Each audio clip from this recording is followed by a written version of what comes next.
Es tiempo de ciencia y es tiempo de estar con las personas que directa e indirectamente hacen la ciencia. Y una de estas personas es la doctora Carla Trejo, a quien le doy la más cordial y cálida de las bienvenidas a nuestro programa. Muchas gracias, maestra. ¿Qué tal? Un gusto estar de nuevo aquí platicando. Gracias. Nos quedó muy buen sabor de boca y como que quedó con la intención de seguir la charla y no podemos a veces por el tiempo, pero hoy por eso le invitamos a retomar. Abril es un mes interesante, en este marco de este mes hermoso además, existe la reflexión sobre emprender. Y de esto vamos a hablar el día de hoy, doctora. Claro. Una primera pregunta que se me antoja compleja, pero que usted me va a ayudar a desentrañar. Tiene que ver con nuevos términos, y estos nuevos términos están anclados al nuevo o al pensamiento contemporáneo. Hablamos, por ejemplo, del pensamiento creativo, y este pensamiento creativo es multidisciplinario y es colaborativo desde la ciencia. ¿A qué nos referimos con estas cosas complejas, doctora? Claro que sí, Cintia. Pues bien, mira, yo creo que eso lo hemos vivido y se ha destacado muchísimo más en esos últimos 2 años de confinamiento. Lo que es la pandemia, ya lo mencionábamos, ¿no? Y creo que ha sido un tema a nivel internacional, pues nos ha manifestado la necesidad de buscar nuevas formas de hacer las cosas. Y esos nuevos enfoques o nuevas formas de hacerlo, nos hemos dado cuenta que ha sido a través de la colaboración, a través de las distintas áreas o de las distintas disciplinas que se puedan abordar sobre un mismo tema. Esto es una rica retroalimentación de la propia investigación, de la propia ciencia. Un punto de vista de uno y un punto de vista de otro sobre un mismo tema lo enriquece muchísimo más y genera mejor y nuevo conocimiento. Por tanto, la colaboración multidisciplinaria es fundamental en la ciencia, fundamental en la investigación y fundamental para el desarrollo de nuevos emprendimientos, nuevos enfoques. Y creo que la pandemia hizo, digamos, de las suyas, y entre esas, pues entre ese resultado, pues ha sido, yo creo que la colaboración hasta internacional, ¿no? Se traspasaron fronteras y hemos podido entablar puntos de vista, no ya solo con los nacionales, sino a nivel internacional. O sea, digamos, podemos buscar ese otro pensamiento ya sin frontera, ¿no? Lo vivimos ahora mismo con la digitalización. Entonces creo que es bastante importante, es bastante necesario, y pues ahora ya no tenemos pretexto. Gracias, doctora. Acercándonos más, profundizando más, estamos acostumbrados por la misma vertiginosidad de los medios, o sea, por la fuerza con la que los medios hacen viajar la información, estamos acostumbrándonos a ver nuevos términos, también dentro de este marco de lo contemporáneo. Estamos hablando de dos términos que a lo mejor luego confundimos decimos en el argot, en el manoseo de estos términos cotidianamente. Uno de ellos, por un lado, la creatividad y por otro lado, la innovación. No son lo mismo. ¿Nos ayuda a diferenciarlos, doctora? Claro que sí, Cintia, qué bueno que lo abordamos, porque efectivamente, como bien comentas, ¿no? A veces es una línea tan delgada entre uno y otro que no se alcanza a distinguir. Inclusive aquí podemos incorporar todavía el término de la novedad. Entonces, lo que es creatividad, novedad e innovación son términos que van definitivamente de la mano, no están uno distinguido o mayor que otro, sino simplemente distintos y que se aplican en diferentes como episodios, ¿no? Por un lado, la creatividad es algo inherente al ser humano, es una habilidad que tenemos y es algo con lo que prácticamente nacemos, nuestra necesidad de crear, de hacer cosas, digamos, explorar y expandir nuestras propias creaciones, ¿no? Esa es una cuestión, digamos, inherente, es algo que ya va dentro de nuestro propio ser, la creatividad. Posiblemente habrá unas personas más creativas que otras, pero todos tenemos la creatividad. Lo que es la innovación, por otro lado, hace referencia más bien al cambio o a la alteración a las formas ya establecidas de hacer las cosas. Y claro, definitivamente incorpora novedad, incorpora todavía, digamos, la creatividad, la innovación, pero la innovación rebasa este sentido de la invención.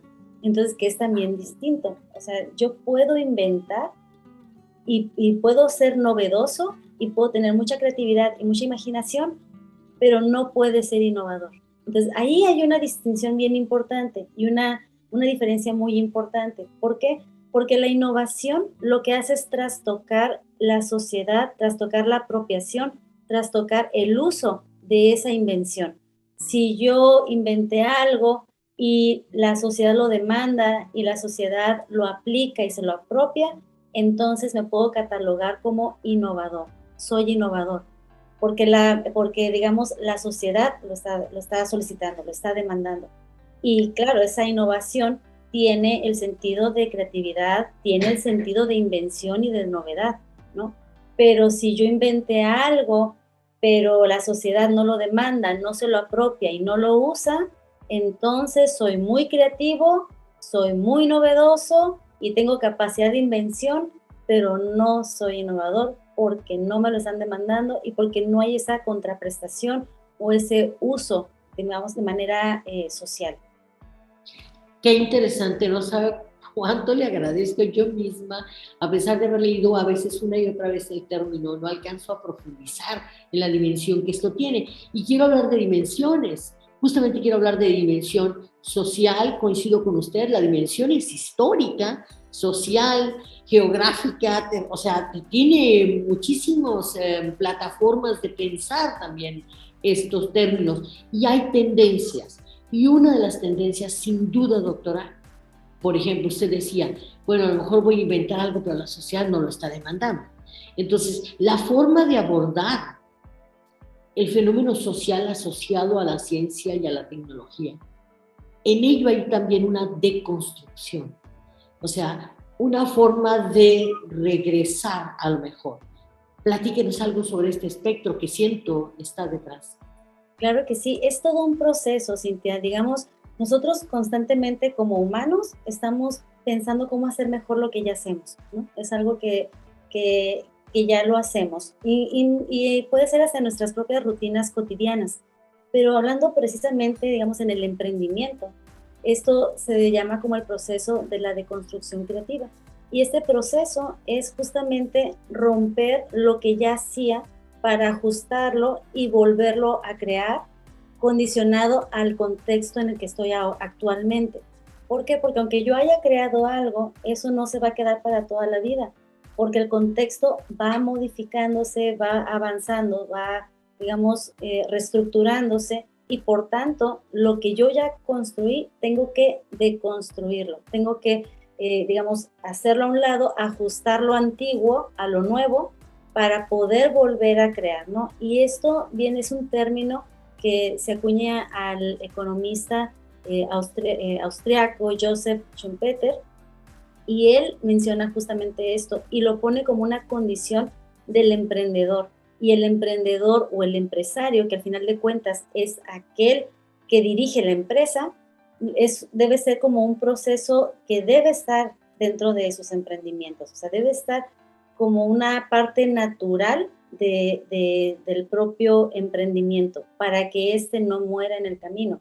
Porque una persona o un emprendedor más bien que no asocia este proceso dentro de sus propias formas de hacer las cosas, está condicionado a que su empresa, su emprendimiento, su proceso, su servicio, producto, lo que sea, si no pasa por este proceso, eso puede morir en el tiempo. Entonces, para la sobrevivencia y para el ajuste es justamente eso, ¿no? Y yo creo que también la pandemia aquí lo vimos totalmente. Yo creo que surgieron nuevos modelos de negocio, surgieron nuevas formas de hacer las cosas.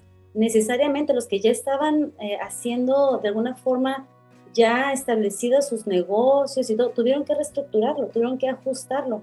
Entre ellos la digitalización, entre ellos a lo mejor meter condiciones o cuestiones de la industria 4.0, las nuevas tendencias de lo que es la sustentabilidad, incorporar los términos y procesos de economía circular en los procesos actuales de nuestras empresas.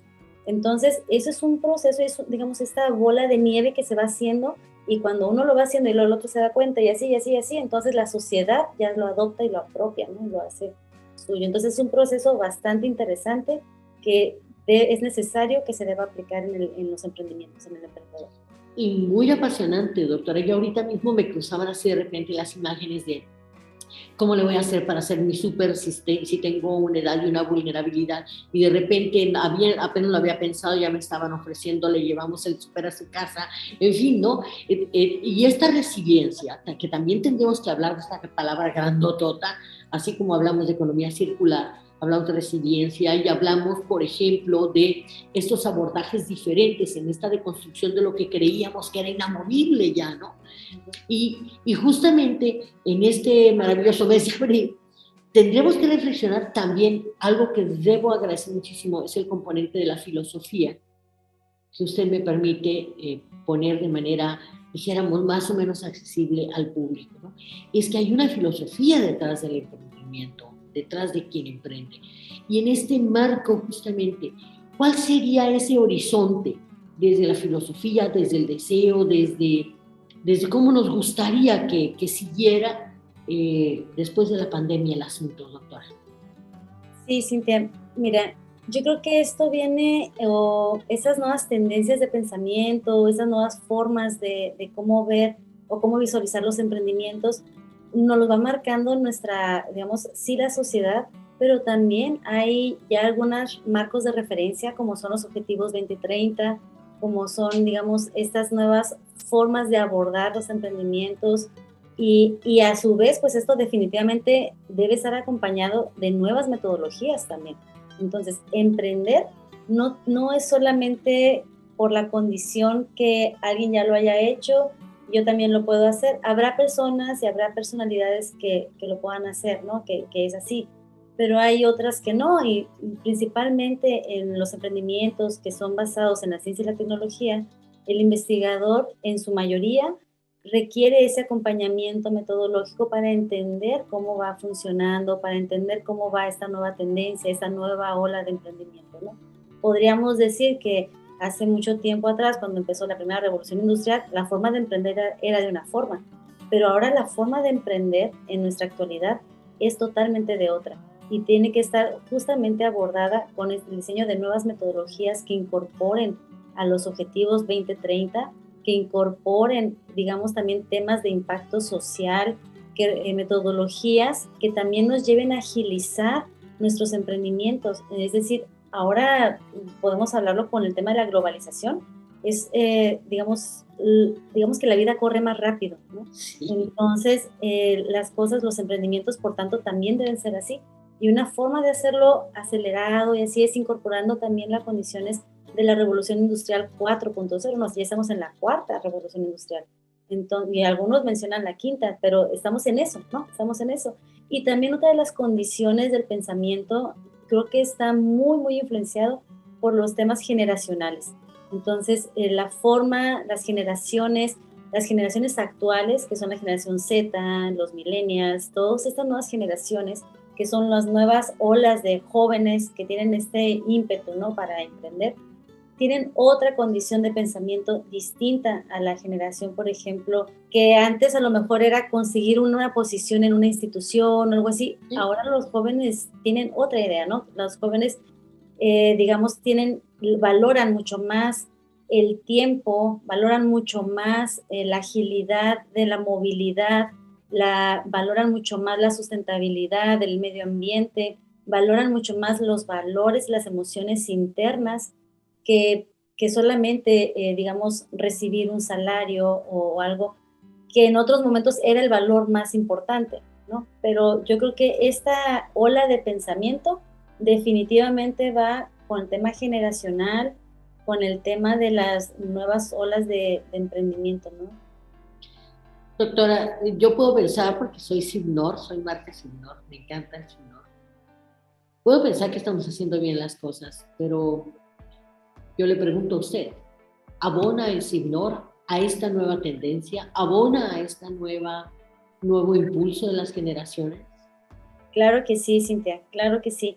Mira, yo creo que el Simnor ha tenido varias reestructuraciones a nivel institucional y en los últimos años se ha abordado justamente el área de la Covitex o el área de la coordinación de vinculación con esta nueva tendencia, o sea, con estos nuevos visión de hacer las cosas. Y eso es muy importante porque le da como una visión más fresca y más actual de lo que estamos y cómo estamos abordando actualmente digamos, los emprendimientos o la transferencia de tecnología, ¿no? Y eso es bien importante porque entonces las áreas que es, por ejemplo, del parque de innovación tecnológica, que contamos con un parque, y las áreas de incubación, que es una área de reciente creación, pero que está ya, digamos, andando y que ya podemos empezar a abordar esos emprendimientos, se conjuntan con la intención justamente de poder ir hacia ese camino, ¿no? De poder transitar estas nuevas metodologías, sensibilizar a las personas, a los investigadores, a los catedráticos, a los estudiantes de posgrado, al público en general, sensibilizar sobre estas nuevas metodologías, fomentar el tema del emprendimiento, apoyar, digamos, a este proceso, ¿no? Entonces yo creo que es importante poder abordarlo, es importante poder reconocer que la creatividad, la innovación y el emprendimiento van de la mano y en el CIBNOR estamos justamente abordándolo. Muchísimas gracias, doctor. El tiempo siempre es un tirano contra nosotras que nos gusta tanto charlar. Yo le agradezco siempre su generosidad de su tiempo, de su espacio y de su talento. Y a nuestro público, como siempre, le decimos, estamos por delante, tenemos tiempo y más para la ciencia. Muchísimas gracias, doctora. Al contrario, Cintia, muchas gracias. Hasta luego.